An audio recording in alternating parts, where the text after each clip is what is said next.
সকলকে স্বাগতম আমার আইসিটি ক্লাসের দ্বিতীয় পর্বে।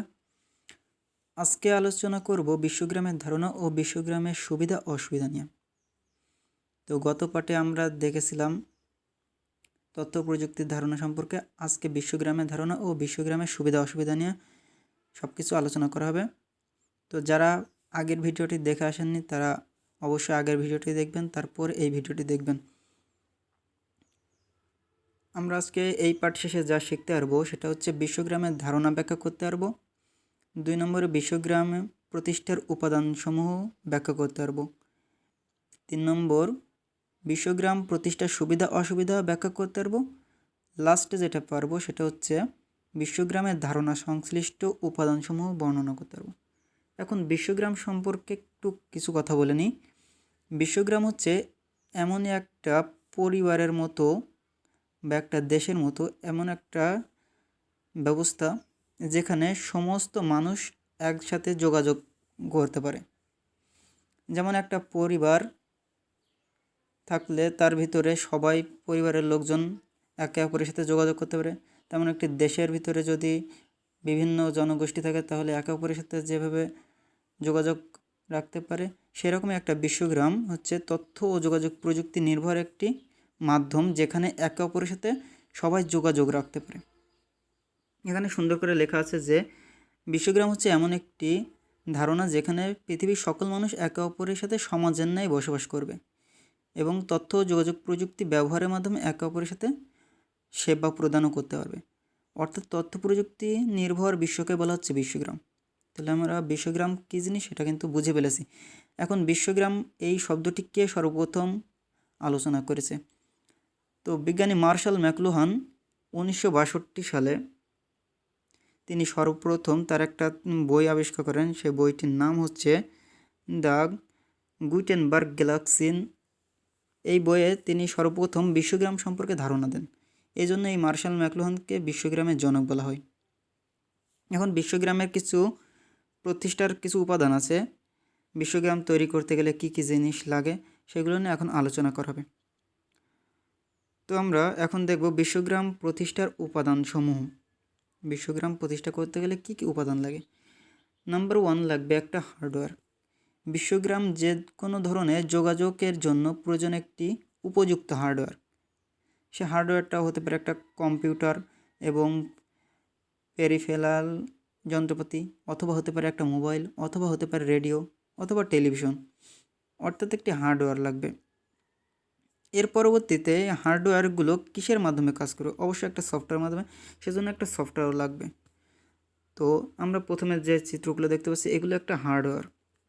এর পরবর্তীতে যে চিত্রগুলো দেখতে পাচ্ছি এগুলো এক একটা সফটওয়্যার। তাহলে আমাদের একটা হার্ডওয়্যার লাগবে, একটা সফটওয়্যার। তাহলে সফটওয়্যার বলতে কী বুঝি? আমরা কোনো সমস্যা সমাধানের লক্ষ্যে প্রোগ্রামিং ভাষা লিখিত নির্দেশনার সমাবেশকে বলা হচ্ছে একটা প্রোগ্রাম। আবার কতগুলো প্রোগ্রামের সমষ্টিকে বলা হচ্ছে এক একটা সফটওয়্যার। তাহলে সফটওয়্যার কী জিনিস বোঝা গেল, প্রোগ্রাম কী জিনিস বোঝা গেল। এখন আমরা যে হার্ডওয়্যারের মাধ্যমে সফটওয়্যারগুলো ব্যবহার করব এর জন্য অবশ্যই একটা মাধ্যম লাগবে। সেই মাধ্যমটাকে বলা হচ্ছে একটা নেটওয়ার্ক। আমরা নিচে দেখতে পাচ্ছি একটা নেটওয়ার্ক ব্যবস্থা আছে। তো আমরা এখানে নেটওয়ার্ক ব্যবস্থা, বিশ্বগ্রামে মেরুদণ্ড হলো নেটওয়ার্ক। কারণ নেটওয়ার্ক ছাড়া আমরা হার্ডওয়্যার এবং সফটওয়্যার ব্যবহার করতে পারছি না।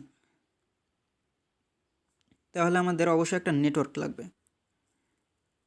তাহলে আমরা নেটওয়ার্কের ব্যবহার করতে গেলে আবার কিছু কিছু জিনিসের সম্মুখীন হব। সেটা হচ্ছে একটা ডেটা বা ইনফরমেশন। একটা ডেটা বা ইনফরমেশনের উপর নির্ভর করেই কিন্তু একটা নেটওয়ার্ক গড়ে উঠছে। তো ডেটা ইনফরমেশন কী জিনিস আগের পর্বে আমরা দেখেছি, তাহলে এই পর্বে বলা হচ্ছে না যে ডেটা কী জিনিস বা ইনফরমেশন কী জিনিস। এখন এটা যে চালাতে হবে, অর্থাৎ হার্ডওয়্যারের মাধ্যমে সফটওয়্যারগুলোকে পরিচালনা করতে হবে, এর জন্য অবশ্যই লাগবে হলো মানুষের সক্ষমতা। তাহলে মানুষের সক্ষমতা ছাড়া কিন্তু এগুলো ব্যবহারযোগ্য নয়। তাহলে অবশ্যই একটা মানুষের সক্ষমতা থাকা লাগবে। এখন আমাদের যে উপাদানগুলো লাগতো সেই উপাদান কিন্তু হয়ে গেছে। তার মানে আমরা এক কথায় বলতে পারি একটা হার্ডওয়্যার লাগবে, একটা সফটওয়্যার লাগবে, তারপরে সেই সফটওয়্যারের মাধ্যমে আমরা বিভিন্ন ডেটা বা ইনফরমেশন পাবো, এবং সেই ডেটা বা ইনফরমেশন চালনা করার জন্য অবশ্যই একটা মানুষের সক্ষমতা লাগবে, অর্থাৎ সক্ষম একটা মানুষ লাগবে। তাহলে এগুলো আমাদের উপাদানসমূহ। এখন বিশ্বগ্রাম প্রতিষ্ঠার ইতিবাচক ও নেতিবাচক কিছু প্রভাব রয়েছে, সেই প্রভাবগুলো এখন আমরা দেখব। তো বিশ্বগ্রাম সম্পর্কে এখানে ইতিবাচক ও নেতিবাচক অনেক জিনিস দেওয়া আছে, এগুলো আমরা এখন দেখতে পারি পরপর। তো 1 নম্বরে দেওয়া আছে স্বল্প সময়ে বিশ্বব্যাপী নিরাপদ ও দ্রুত যোগাযোগ করা যায়। 2 নম্বরে রয়েছে পৃথিবীব্যাপী তথ্যের ব্যাপক উৎস সৃষ্টি হয়েছে এবং তথ্য পাওয়া সহজলভ্য হয়েছে, কারণ ইন্টারনেটের মাধ্যমে কিন্তু আমরা বিভিন্ন তথ্য মুহূর্তের ভিতরে খুঁজে পাচ্ছি। তাহলে আমাদের এই তথ্য সৃষ্টি সহজ হয়েছে শুধুমাত্র ইন্টারনেট বা বিশ্বগ্রামের মাধ্যমে। এখন প্রযুক্তি গ্রহণ, 3 নম্বরে প্রযুক্তি গ্রহণ ও ব্যবহারের ক্ষেত্রে মানুষের সক্ষমতা বৃদ্ধি পেয়েছে। বিভিন্ন প্রযুক্তির মাধ্যমে মানুষ আগের চেয়ে অনেক আপডেট হয়ে গেছে। এখন সবার হাতে এক একটা স্মার্টফোন রয়েছে, সবাই এটাকে ব্যবহার করতে পারছে, পরিচালনা করতে পারছে। সেজন্য বলা হয়েছে যে প্রত্যেকটা প্রযুক্তির মাধ্যমে মানুষের সক্ষমতাও বৃদ্ধি পেয়েছে। 4 নম্বরে মানুষের জীবনযাত্রার মান উন্নয়ন হয়েছে। তারপরে 5 নম্বরে রয়েছে মানুষের কাজের দক্ষতা বৃদ্ধি পেয়েছে। তারপরে ব্যবসা বাণিজ্যের প্রসার ও লেনদেন সহজ হয়েছে এবং দ্রুততর হচ্ছে। তারপরে ঘরে বসে শিক্ষা গ্রহণ করা যাচ্ছে। এখন করোনাকালীন সময়ে আমরা কিন্তু ম্যাক্সিমামই আমরা অনলাইনের মাধ্যমে শিক্ষা গ্রহণ করছি। এছাড়াও আমরা বিভিন্ন বই পড়ছি অনলাইনে, পত্রিকা পড়ছি অনলাইনে, এবং সমস্ত কাজই কিন্তু অনলাইন নির্ভর হয়ে গেছে। তাই ঘরে বসে স্বাস্থ্য চিকিৎসাও নেওয়া হচ্ছে এখন অনলাইনে, যাকে বলা হচ্ছে টেলিমেডিসিন। এ ধরনের কিছু সুবিধা আছে, আবার অসুবিধাও কিছু আছে। সেই অসুবিধাগুলো আমরা একটু দেখি।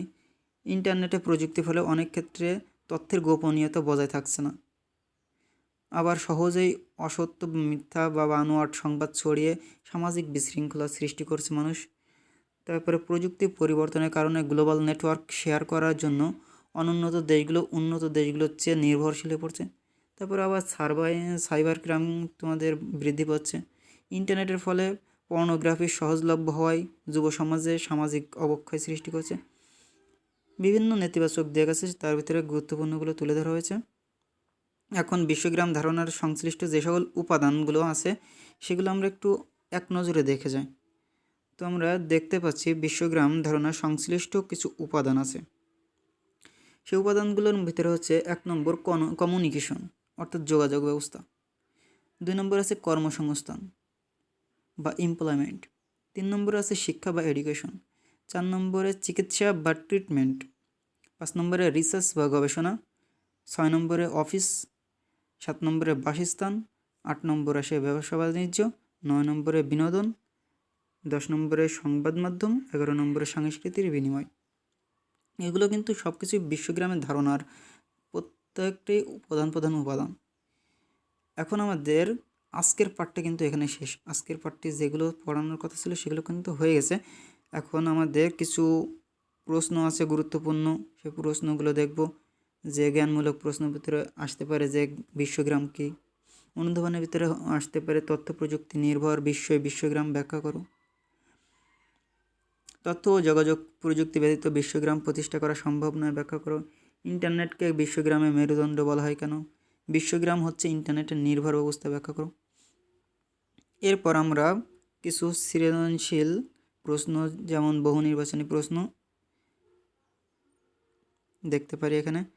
এখানে বিশ্বগ্রাম কি, এখানে 4টি প্রশ্ন দেওয়া আছে। গত ক্লাসেও 4টি এক্সাম্পল আমরা বাসার কাজ দিয়েছিলাম, আজকেও 4টি বাসার কাজ থাকবে। 1 নম্বর হলো বিশ্বগ্রাম কি।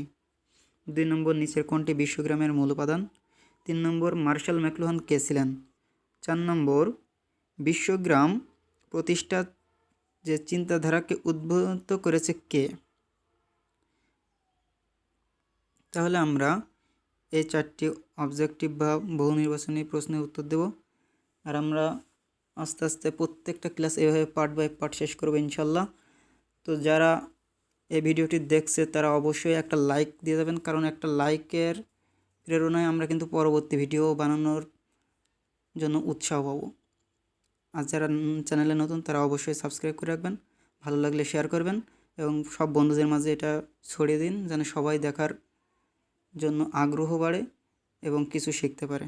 তো আজকে এই পর্যন্তই। সবাই ভালো থাকবেন, সুস্থ থাকবেন, এই কামনায় শেষ করছি। আল্লাহ হাফেজ।